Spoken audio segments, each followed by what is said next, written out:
I've developed an effective treatment for this disorder. The light will force a different identity to take over. Por favor, señora. I want my headphones back. Step away from the controls now, little dog. Can't beat the beast! Hello. Hello. It's a pleasure to meet my supreme.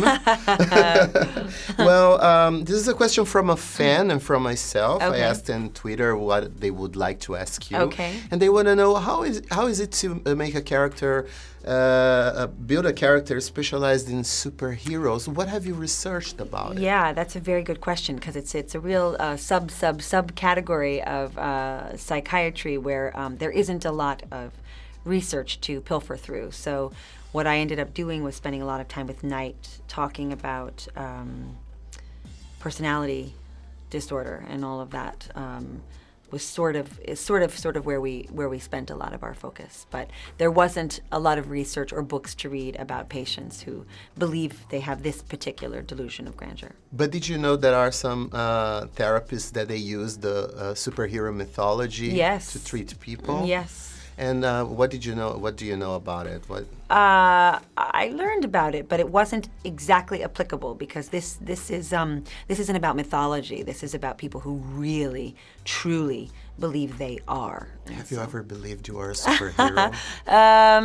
No, but I've sure wished I had a couple powers every once in a while. And which superhero would you be if you could? All of them. All of them? All of them. So like something like Mystique that turns into a lot of them. I want all of them. Yeah? Yeah. Okay.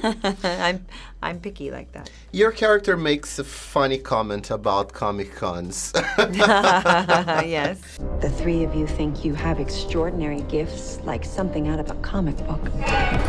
Do you think there are people that are more attached to fantasy and fiction than to reality? There are all kinds of people walking the planet that would behave in ways that would probably shock and confuse. Life is hard, and everybody's day-to-day lives are usually chock full of all kinds of challenges. And so anytime you can find a way to escape into a world that makes you feel powerful or that makes you feel connected to something more stable or beautiful or peaceful, I think there's nothing wrong with that. Mm-hmm. Okay, what do you think about this new universe of superheroes Shyamalan is creating?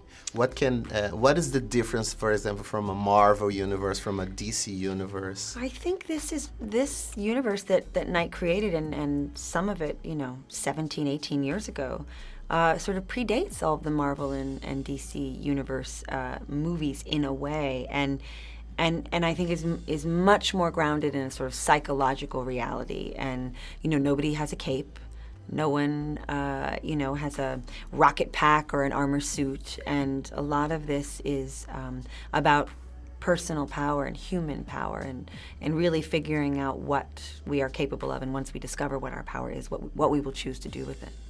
And the link with madness. That's a challenging question to ask of an actor, because what is madness? And maybe what I do for a living has a little bit of madness in it. I mean, wouldn't you need some of that to try to embody people that aren't you? There is a little healthy dose of madness is never really hurt anyone. We're going to talk about it later. A healthy dose of madness. We're going to talk more about it later. Okay, great. Yeah.